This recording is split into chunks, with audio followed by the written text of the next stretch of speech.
गीतों भरी कहानी। इस कार्यक्रम में आज हम आपको सुनवा रहे हैं समीर गांगुली की कहानी रंगमंच हमारी दुनिया का। वाचन स्वर समीर गांगुली। बड़े कमाल के होते हैं जब हम 18-19 साल के होते हैं। बेशक यह एहसास हमें काफी समय बाद होता है। उम्र के उस दौर में कुछ बनने, कुछ कर दिखाने का जज्बा होता है। हम लोगों के साथ भी ऐसा ही हो रहा था। हम यानी सुरेश, अनिल, तपन, अर्जुन, गोकुल, अमरचंद, फिरोज, विंसेंट, सोमू, गोपू। तब हम देहरादून के एक टाउनशिप में रहते थे। पारिवारिक पृष्ठभूमि कमोबेश एक जैसी ही थी। हम सबके पिताजी बापू, पियो या अब्बा एक सरकारी फैक्ट्री के मुलाजिम थे। हाँ भाई, वे दिन डैडी, फादर या पापा जैसे संबोधनों के नहीं थे। हम सभी के दिल दिमाग में उन दिनों नए नए सपने अंकुरित हो रहे थे। यहाँ सब कुछ साझा था। यार दोस्तों के बीच कुछ भी छिपा या छिपाने जैसा नहीं था। सुरेश प्रेम की दुनिया में कदम रखने जा रहा था। जाहिर है शुरू में प्रेम तो एक तरफा ही होता है, सो दोस्तों का फर्ज था कि उसकी हिम्मत बढ़ाए, हौसला अफजाई करे, और हम यह काम पूरी ईमानदारी से कर रहे थे। अनिल की पारिवारिक पृष्ठभूमि ऐसी थी कि वह आध्यात्म की बातें करने लगा था। उसके मामा जी संन्यास ले चुके थे, लेकिन कभी कभार उसके घर आते थे और उनसे वह काफी प्रभावित था। वैसे वह पढ़ाकू भी खूब था, धार्मिक पुस्तकों का चटोरा था और हिंदू ग्रंथों के साथ साथ कुरान, बाइबल, गुरु ग्रंथ साहिब भी पढ़ चुका था। अमरचंद हम में थोड़ा ज्यादा लकी था। उसके घर वालों ने फैसला किया था कि वह कॉलेज की पढ़ाई इलाहाबाद यूनिवर्सिटी से करेगा। इस तरह वह उस जमाने में हमारे लिए बाहर की दुनिया का झरोखा बन गया। तपन का फंडा क्लियर था, बड़दा ठीक करेंगे कि उसे क्या बनना है। फिरोज को आर्मी ऑफिसर बनकर यह साबित करना था कि देशभक्ति में कम नहीं होते हैं। और मैं काफी कंफ्यूज किस्म का इंसान था। ज्यादातर समय लेखक बनना चाहता था, लेकिन कभी कभी मुझे किसी छोटे से रेलवे स्टेशन का स्टेशन मास्टर भी बनना था। बाकी दोस्त भी कुछ न कुछ तो बनना चाहते ही थे।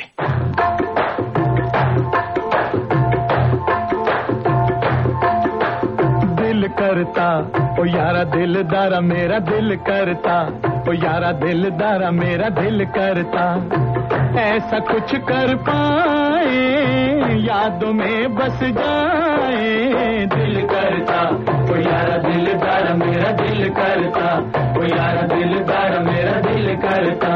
हो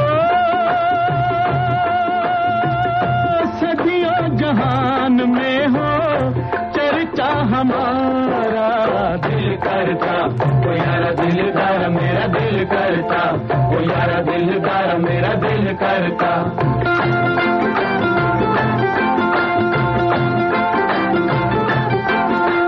जलती मशालें लेके मिलने की रातों में, मिलने की रातों में, आगे आगे हम चले यारों की बारातों में, यारों की बारातों में। हंसे कोई भोली भाली अपनी भी बातों में, अपनी भी बातों में। किसी की कलाई आए अपने भी हाथों में, अपने भी हाथों में। सदियों जहान में हो चर्चा हमारा, दिल करता ओ यारा दिलदारा मेरा दिल करता, ओ यारा दिलदारा मेरा दिल करता।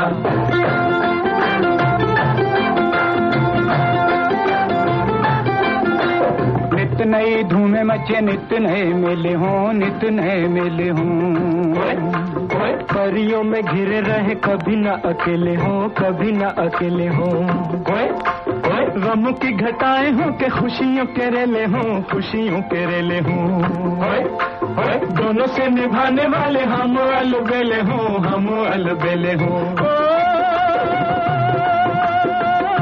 सदियों जहान में हो चर्चा हमारा, दिल करता ओ यारा दिलदार मेरा दिल करता, ओ यारा दिलदार मेरा दिल करता।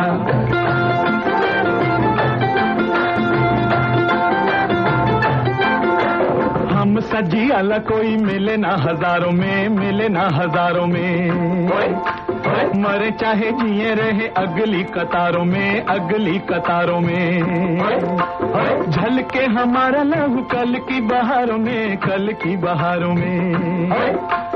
अशकों का तोहफा हो के बट जाए यारों में, बट जाए यारों में। हो सदियों जहान में हो चर्चा हमारा, दिल करता वो यारा दिलदार मेरा दिल करता, वो यारा दिलदार मेरा दिल करता।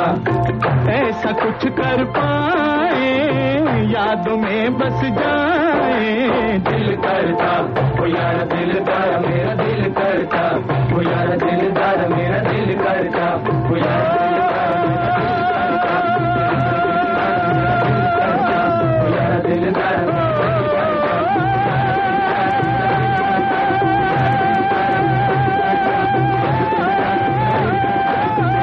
तब मौसम की पहचान हम दोस्तों और दुश्मनों के बागीचों में लगे फलों से करते थे।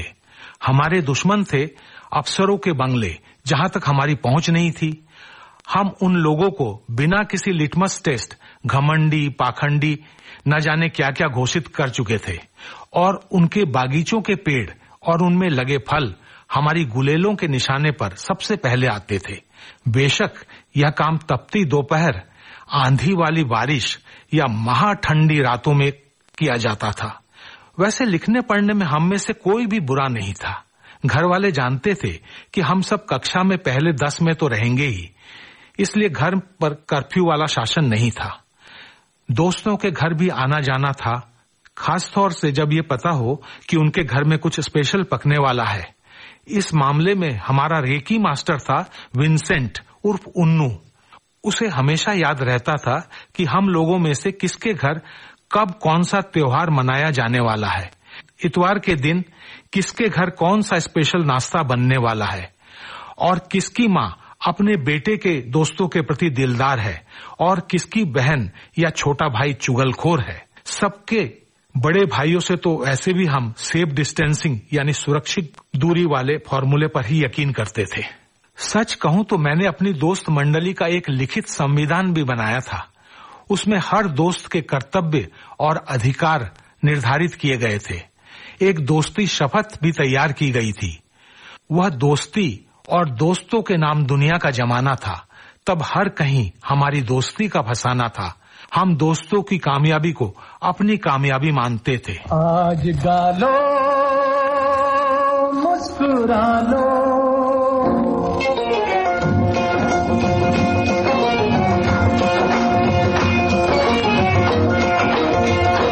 आज गालो मुस्कुरा लो, आज गालो मुस्कुरा लो, महफिलें सजा लो, गालो मुस्कुरा लो, महफिलें सजा लो।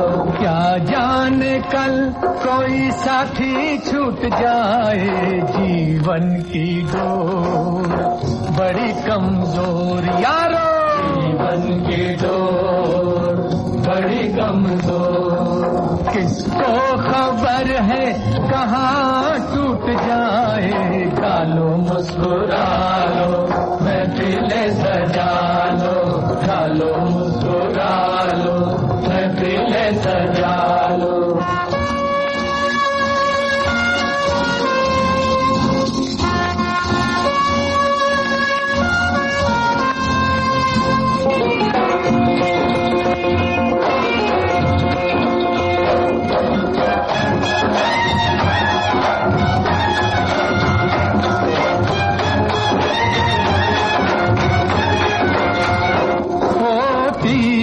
हसीनों के खाए न जिसने, सीने पे गोली वो खाएगा कैसे, खाएगा कैसे।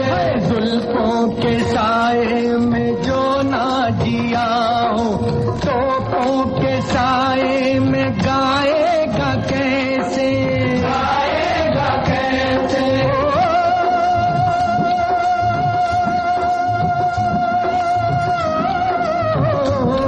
जिंदगी का कोई हम सफर तो बना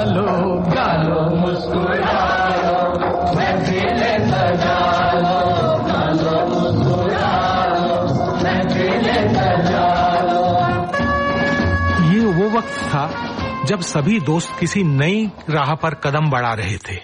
जैसे सुरेश प्रेम की राह पर। सुरेश हमारा सबसे स्मार्ट साथी था।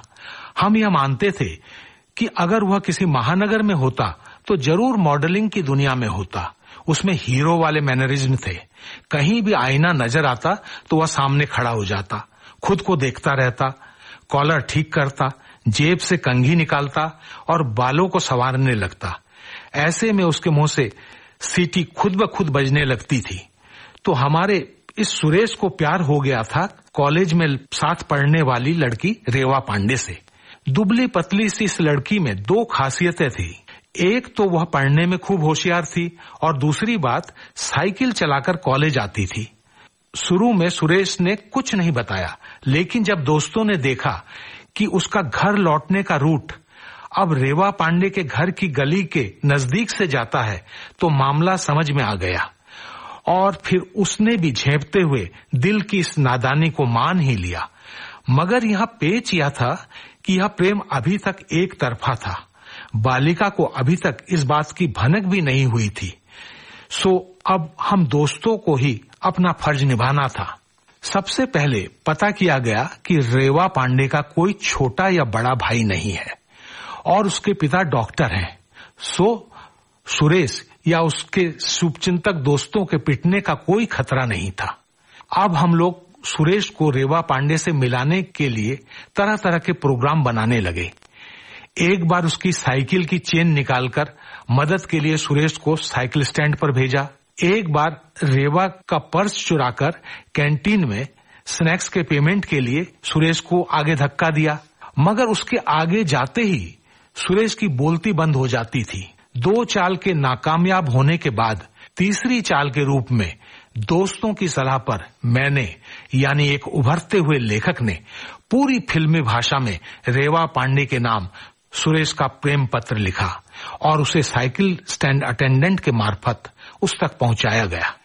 उसके बाद सुरेश के साथ उसकी प्रेम कहानी का पहला पन्ना भी खुला और रेवा पांडे की नजर में मैं खलनायक भी बन गया। लेकिन वक्त की बात है, यह वक्त भी बदलेगा आगे चलकर। वक्त थोड़ा सा अभी कुछ और गुजर जाने दे, दिल में उठता हुआ तूफान ठहर जाने दे।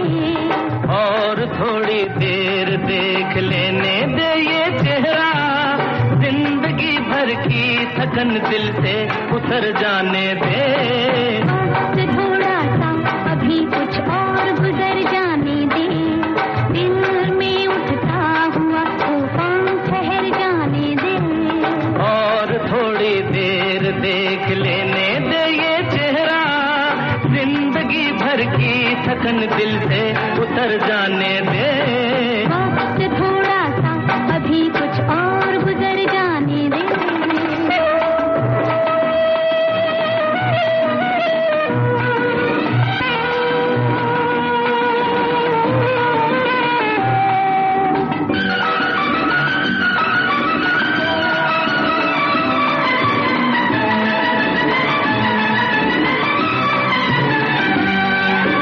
तेरी मासूम जवानी का है एहसास मुझे, फिर भी बैठा ले घड़ी भर के लिए पास मुझे रानी। तेरी मासूम जवानी का है एहसास मुझे, फिर भी बैठा ले घड़ी भर के लिए पास मुझे रानी। तन की दूरी ना रहे, मन का मिलन हो सच्चा, प्यार की इस आग में तन मन को निखर जाने दे।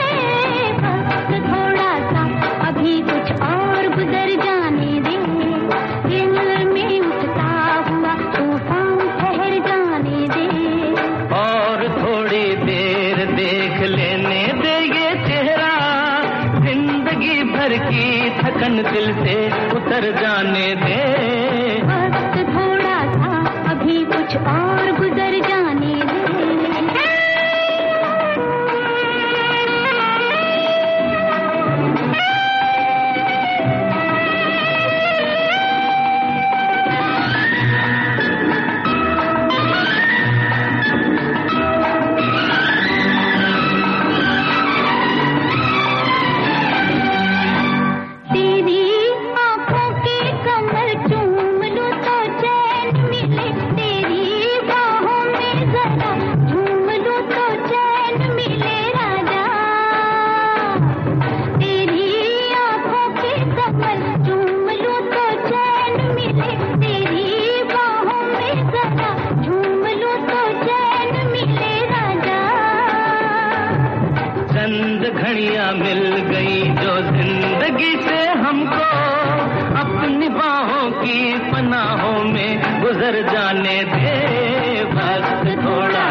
घर जाने दे, और थोड़ी देर देख लेने तेरे चेहरा, जिंदगी भर की थकन दिल से उतर जाने दे, वक्त थोड़ा सा अभी कुछ और गुजर जाने दे।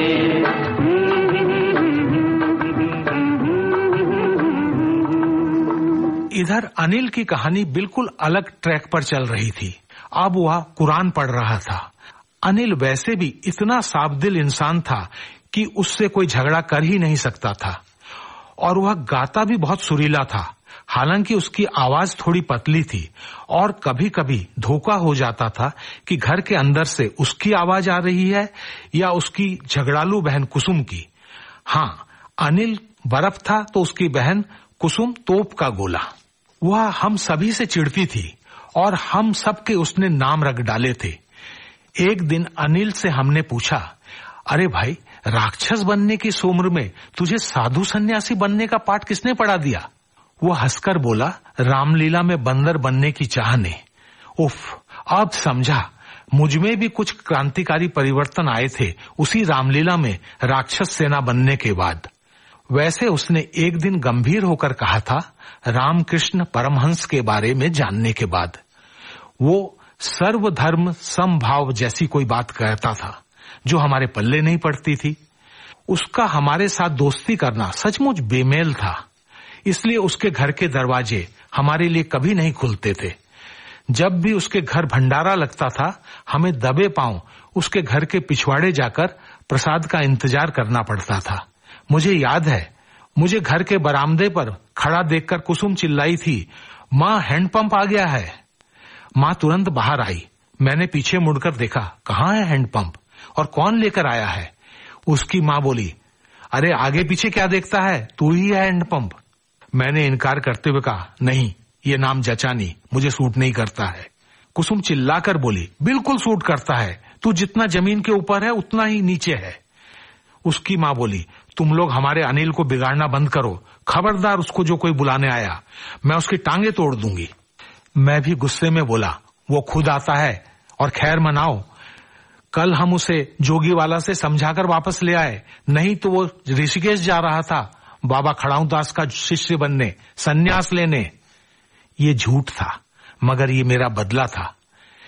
यह सुनकर माँ बेटी को सांप सूंघ गया। मैं उल्टे पैर लौट आया। कोई और होता तो अगले दिन हमारे साथ खेलने नहीं आता, लेकिन वो मासूम दोस्त अनिल आया। हालांकि उस दिन माँ से 2 करारे चांटे पड़े थे। दोस्त मंडली सारा किस्सा सुनकर गले लगकर हंसी थी। फिर हमने कल्पना की थी कि अनिल अगर किसी दिन सचमुच साधु बनकर हमारे सामने आ गया तो कैसा दिखेगा। काशी देखी, मथुरा देखी, देखे तीरथ सारे, कहीं न मन का मीत मिला तो आया तेरे द्वारे। तेरे द्वार खड़ा एक जोगी, तेरे द्वार खड़ा एक जोगी, न मांगे ये सोना चांदी, मांगे दर्शन देवी। तेरे द्वार खड़ा एक जोगी, तेरे द्वार खड़ा एक जोगी।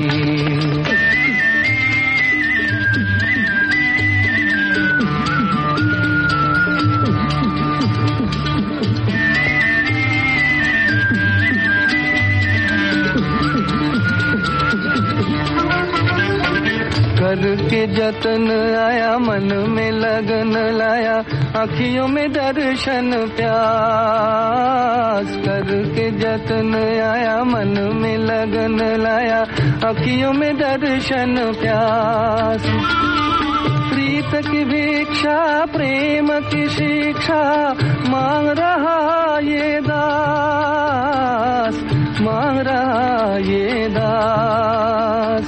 न मांगे ये सोना चांदी, मांगे दर्शन देवी। तेरे द्वार खड़ा एक जोगी, तेरे द्वार खड़ा एक जोगी।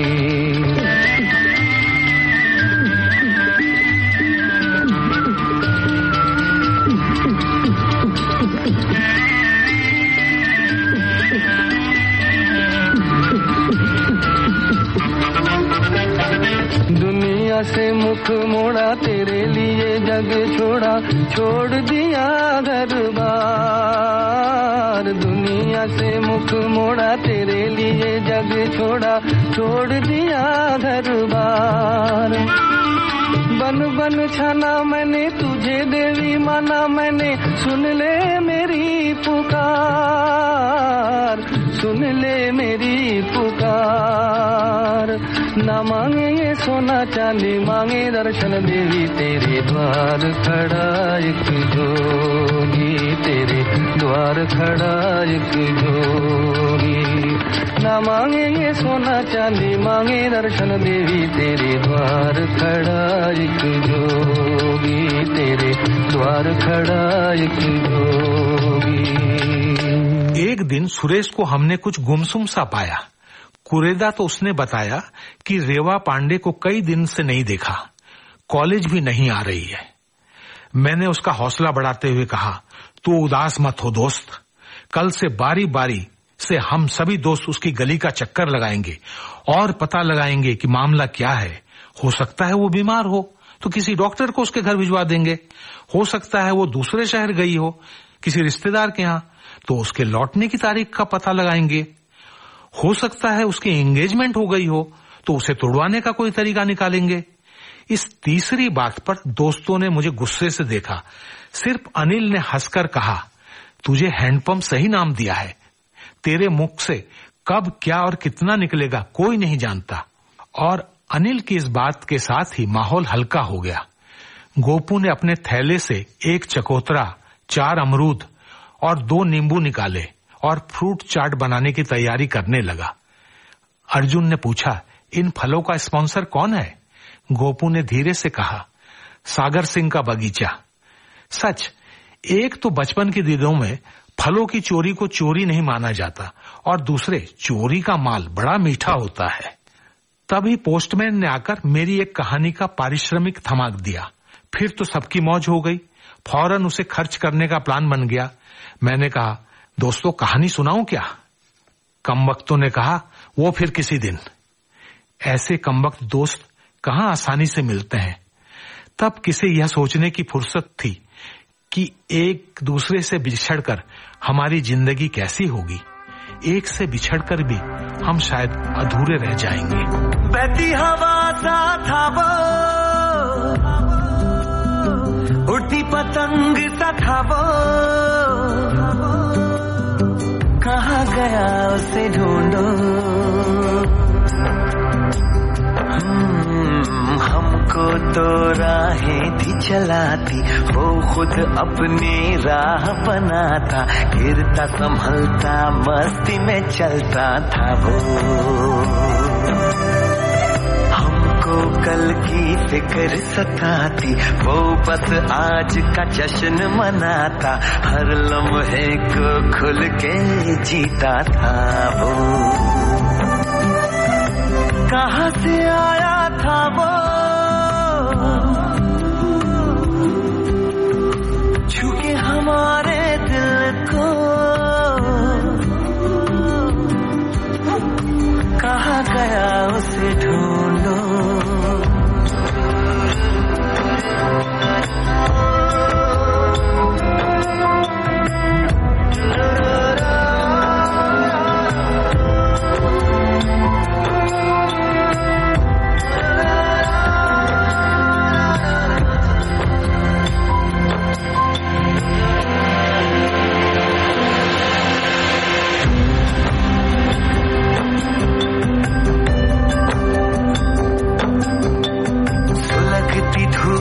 छाँव के जैसा रेगिस्तान में गाँव के जैसा, मन के घाव पे मरहम जैसा था वो।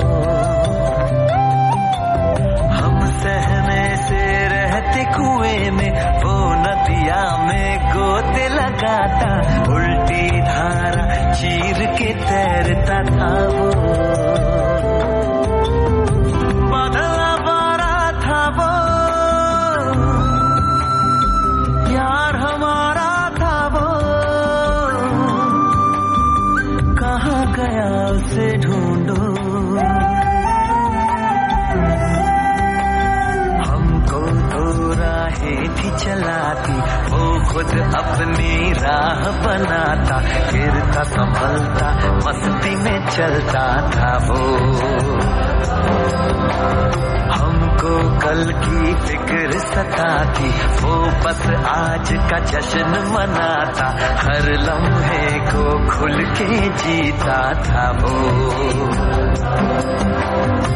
कहाँ से आया था वो, छूके हमारे दिल को,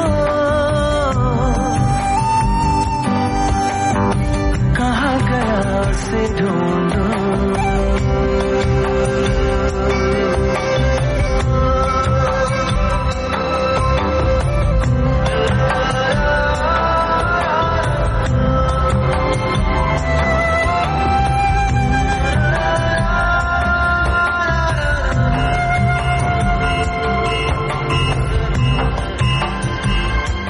श्यामलाल हमारे इलाके का पोस्टमैन था।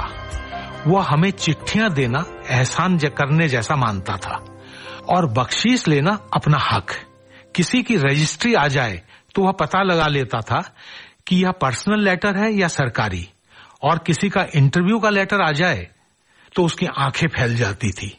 आजकल उसका टारगेट था फिरोज। फिरोज एनडीए की लिखित परीक्षा पास करके एसएसबी दे चुका था और अब हम सभी उसके नियुक्ति पत्र का इंतजार कर रहे थे। फिरोज का कहना था कि उसका एसएसबी बहुत ही अच्छा गया है। और फिर जब पोस्टमैन एक दिन एक रजिस्टर्ड लेटर को लहराते हुए फिरोज फिरोज चिल्लाता हुआ हमारी तरफ आया तो हम सभी की धड़कनें बढ़ गई। हम सब श्यामलाल के साथ फिरोज के घर पहुंचे। सबकी मौजूदगी में लेटर खोला गया और फिर श्यामलाल को एक शानदार बख्शीश के साथ जश्न शुरू हो गया। फिरोज का अपॉइंटमेंट लेटर आ गया था। उसे इंडियन आर्मी यानी थल सेना के लिए चुना गया था। यही तो वह चाहता था। अब हमारा फिरोज लेफ्टिनेंट फिरोज बनने की राह पर था। हम सभी को लगा कि यह वर्दी हम सभी ने पहन ली है। फिरोज के अब्बू अम्मी की आंखों से लगातार खुशी के आंसू झर रहे थे, मगर फिरोज शांत था। मेरे मन ने कहा, कितना सही है यह बंदा, अपनी भावनाओं को भी अनुशासन में रखना सीख गया है। यह खबर तेजी से पूरी कॉलोनी में फैल गई थी और सब फिरोज और उसके माता पिता को बधाई देने आ रहे थे।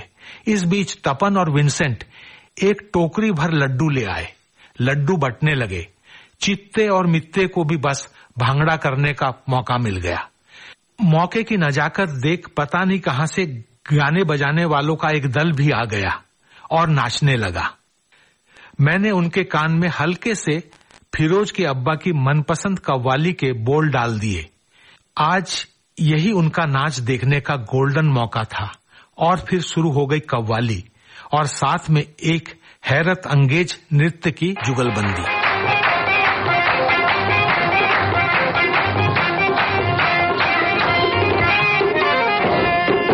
मेरे दिल भर मुझ पर खफा न हो, मेरे दिल भर मुझ पर खफा न हो, कहीं तेरी भी कुछ खता न हो। जो ये दिल दीवाना, जो ये दिल दीवाना मचल गया, जो ये दिल दीवाना मचल गया, जो ये दिल दीवाना मचल गया। मेरे दिल पर मुझ पर खफा न हो, मेरे दिल पर मुझ पर खफा न हो, कहीं तेरी भी कुछ खता न हो। जो ये दिल दीवाना, जो ये दिल दीवाना मचल गया, जो ये दिल दीवाना मचल गया। जो किसी के रोके रुका न हो, किसी संगे दर पर झुका न हो, तेरे दर पर कैसे फिसल गया। ये दिल दीवाना मचल गया, जो ये दिल दीवाना मचल गया।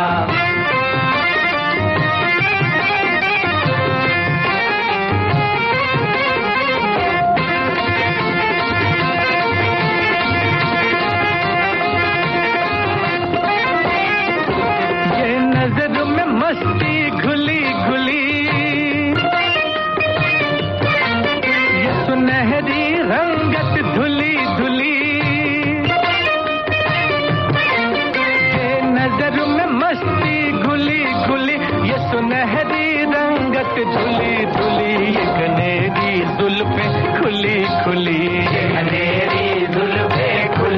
भूली। जमाने भर का गुरूर है, वो नशा है जो भी सरूर है, वो तेरे शबाब में ढल गया।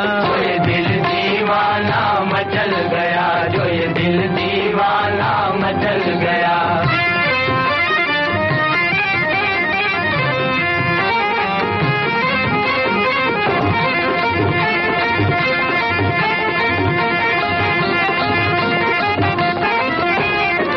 मेरे दिल की जानिब निगाह कर, मुझे यूं ना गम से तबाह कर। मेरे दिल की जानिब निगाह कर, मुझे यूं ना गम से तबाह कर। कभी भूले से ही निबाह कर, कभी भूले से ही निबाह कर। जरा सोच के दुनिया कहेगी क्या, तेरी रुसवाई बच रहेगी क्या, जो दीवाना घर से निकल गया। ये दिल दीवाना मचल गया, जो ये दिल दीवाना मचल गया। मेरे दिल पर मुझ पर खफा न हो, कहीं तेरी भी कुछ खता न हो, जो ये दिल दीवाना, जो ये दिल दीवाना। जब गर्मियों के दिन आते थे तो हमारा दोस्त अमरचंद, जिसे हम एसी कहकर पुकारते थे, इलाहाबाद से आता था। वह इलाहाबाद यूनिवर्सिटी से हॉस्टल में रहकर ग्रेजुएशन कर रहा था।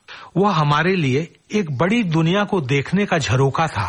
वो हॉस्टल, यूनिवर्सिटी के जाने माने प्रोफेसरों, प्रयाग के साहित्यिक परिवेश की जानकारी बड़े ही रोमांचक ढंग से सुनाता था। वह उन दिनों इलाहाबाद यूनिवर्सिटी के जैसे हॉस्टलों में विद्यार्थियों की राजनीति और प्रतियोगी परीक्षाओं के प्रति जागरूकता की कहानी सुनाता था और बताता था कि हर साल वहां से काफी विद्यार्थी आईएएस और पीसीएस की परीक्षाओं में पास होते हैं। उसने भी यही सपना देखना शुरू कर दिया था, जबकि हम दूसरे साथी अपनी छोटी सोच के ही दायरे में फंसे थे। बैंक क्लर्क, फैक्ट्री में चार्जमैन, अध्यापक जैसे पद ही हमारे सपने थे। वैसे तपन अपने दादा की गाइडेंस से इंजीनियर या जूनियर इंजीनियर बनने का सपना भी देखने लगा था। सुरेश की प्रेम कहानी पर जैसे ऊपर वाले की मेहरबानी हो गई, उसे केमिस्ट्री लैब में रेवा का पार्टनर बना दिया गया था। असल में यह 3 स्टूडेंट्स का ग्रुप था जिसे मिलकर प्रैक्टिकल करने थे।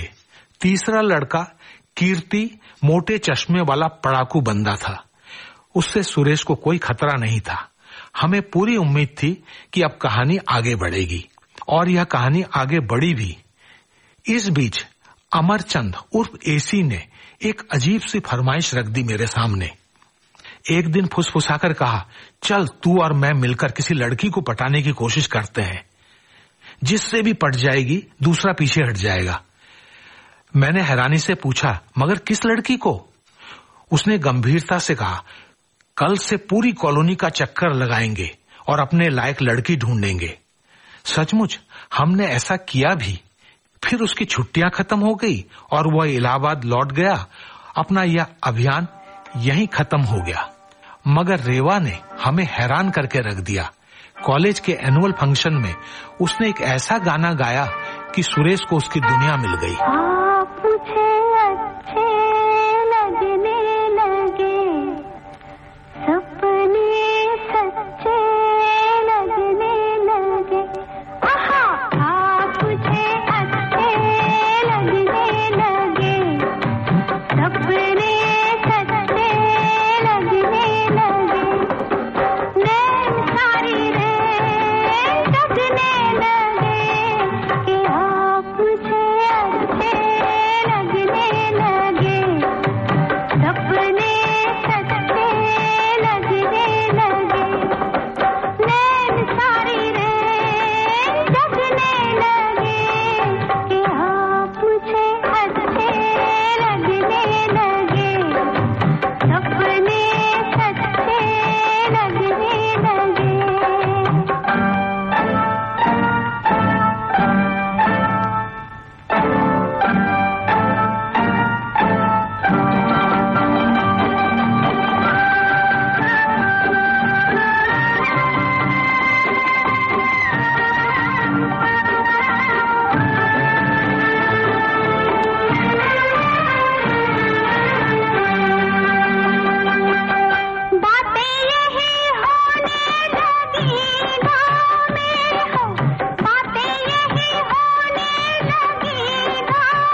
इन्हीं दिनों कुछ ऐसा हुआ जिसने मुझे लेखक बनने के अपने इरादे पर फिर से सोचने को मजबूर कर दिया।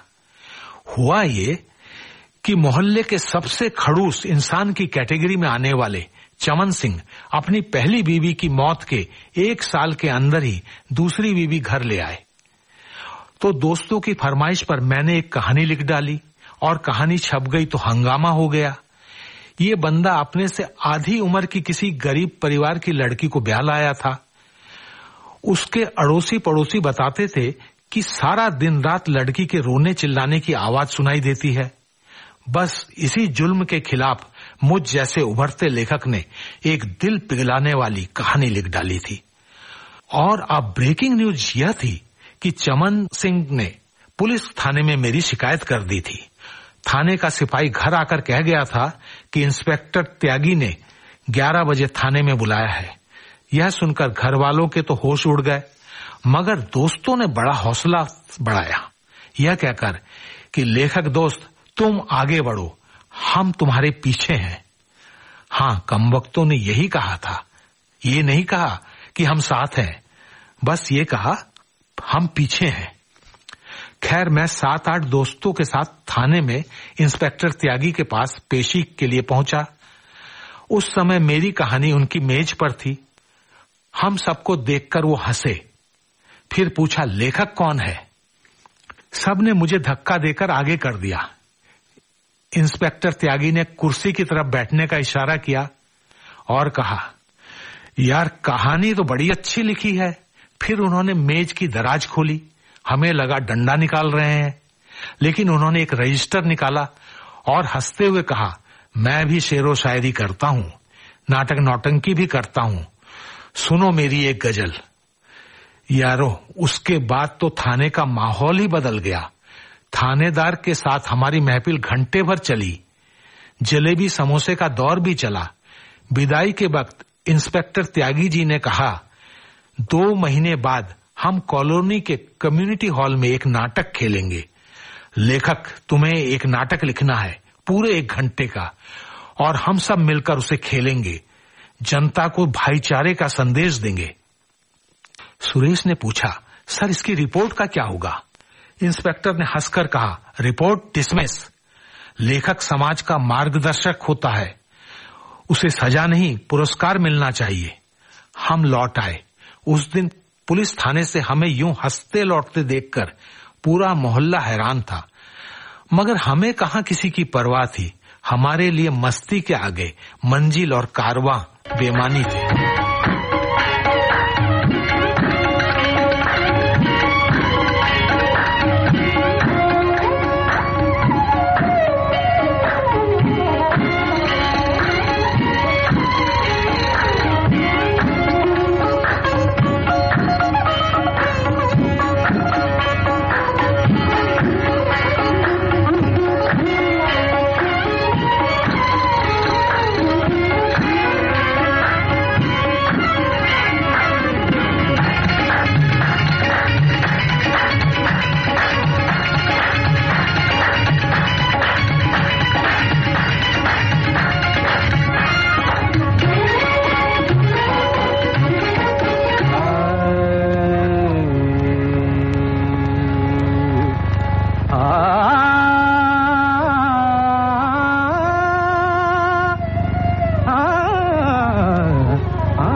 तो कारवां की तलाश है, ना तो कारवां की तलाश है, ना तो हम सफर की तलाश है, ना तो कारवां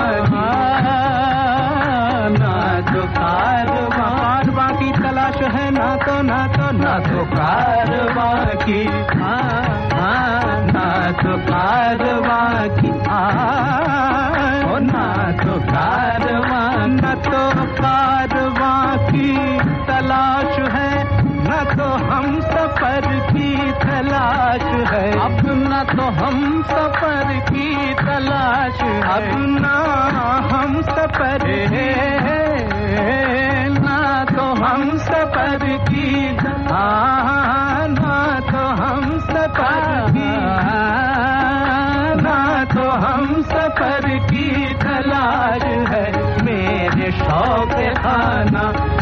खराब को मेरे शौक खाना खराब को तेरी रह गुजर की तलाश है मेरे शौक खाना खराब को तेरी रह गुजर की तलाश है मेरे शौक खाना खराब को।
इश्क है और जान इश्क है ईमान की जो पूछो तो ईमान इश्क है और तेरा इश्क है मेरी आबरू तेरा इश्क मैं कैसे छोड़ दूं तेरा इश्क मैं कैसे छोड़ दूं मेरी उम्र भर की तलाश है तेरा इश्क मैं कैसे इश्क इश्क तेरा इश्क मैं कैसे इश्क इश्क इश्क इश्क।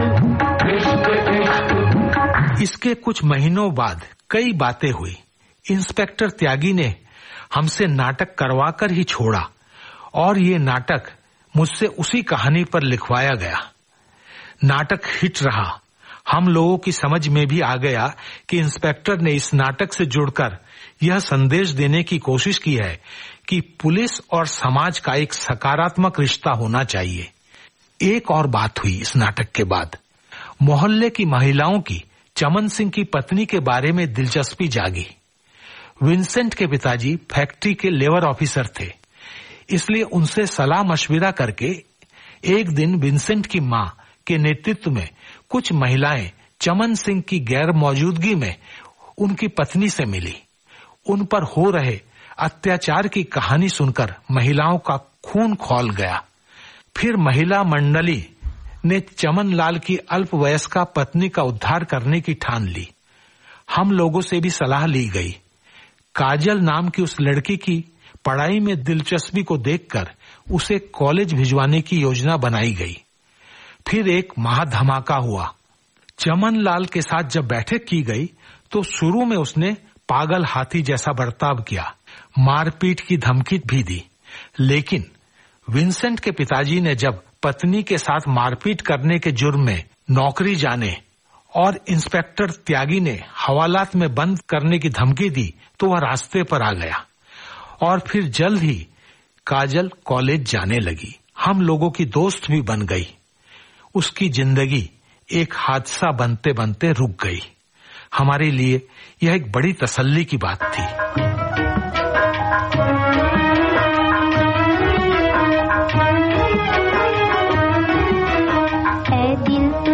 कसम है ए दिल तुझे कसम है तू हिम्मत न हारना दिन जिंदगी के जैसे भी गुजरे गुजारना ए दिल तुझे कसम है।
फिर मौसम बदला, साल बदला, रास्ते बदले और हम बिछड़ गए बारी बारी। और इसके कई बहाने बने।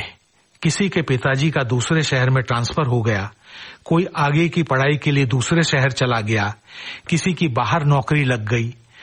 मैं लेखक बनते बनते सॉफ्टवेयर इंजीनियर बन गया, अमरचंद आईएएस ऑफिसर बन गया, सुरेश ने रेवा से शादी कर ली और अब वह हमारे शहर में बड़ी सी कोठी बनाकर शान से रहता है। फिरोज आर्मी में बड़ा ऑफिसर है। अर्जुन सबको चौंकाते हुए राजनीति में जा कूदा। कहने का मतलब यह है कि हमने तब कहां सोचा था कि जिंदगी इतने रंग दिखाएगी। और हाँ, याद है ना वो चमनलाल की बालिका वधू काजल? उसने आगे की पढ़ाई जारी रखी और चमनलाल को भी सुधार दिया। अब सुना है चमनलाल अच्छा आदमी बन गया है। असली जिंदगी में बचपन के सारे दोस्त फिर से मिले और उसी दौर को दोबारा जिए, यह बिल्कुल नहीं होता है। हम लोग भी सबके सब दोबारा कभी नहीं मिले, लेकिन हम में से कोई भी उस वक्त को नहीं भूला जब हम 18-19 के थे और दुनिया को बदलने की ख्वाहिश रखते थे। दुनिया जरूर बदली है, लेकिन अपने तरीके से, और हम भी बदले अपने तरीके से।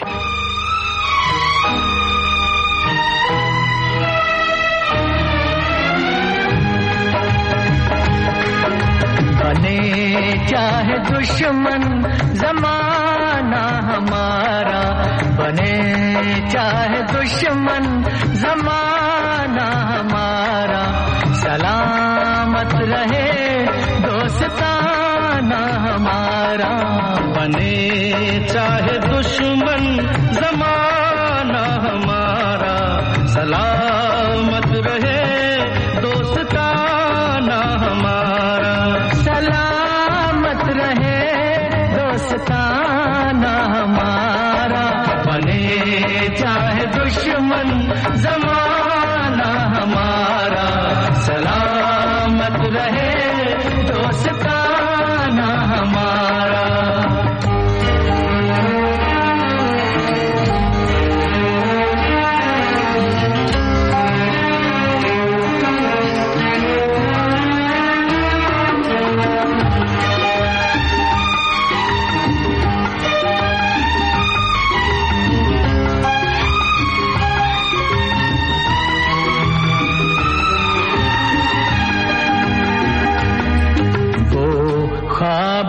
दिन वो किताबों के दिन, वो ख्वाबों के दिन, वो किताबों के दिन, सवालों की रातें जवाबों के दिन। कई साल हमने गुजारे यहाँ, यही साथ खेले हुए हम जवां, हुए हम जवां। था बचपन बड़ा आशिकाना हमारा, सलामत रहे दोस्ताना हमारा। बने चाहे दुश्मन जमाना हमारा, सलामत रहे दोस्ताना हमारा।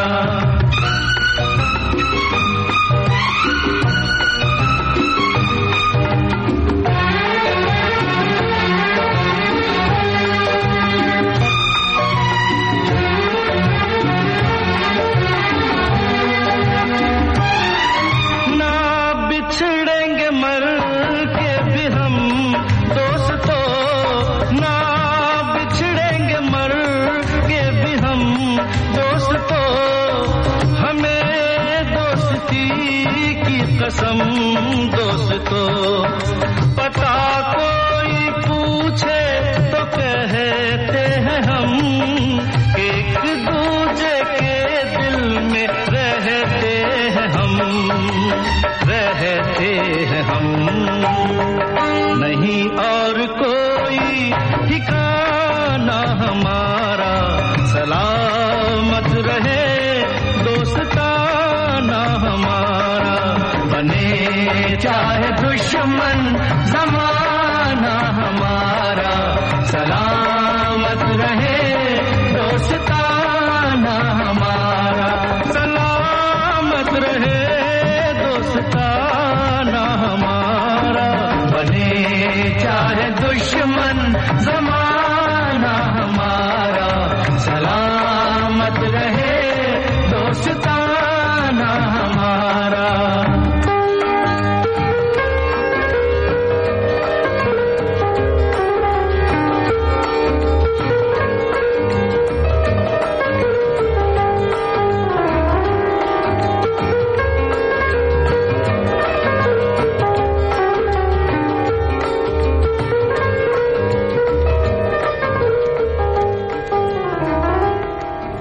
गीतों भरी कहानी। इस कार्यक्रम में आज हमने आपको सुनवाई कहानी रंगमंच हमारी दुनिया का। लेखक और वाचन स्वर समीर गांगुली, संपादन और प्रस्तुति रमेश गोखले।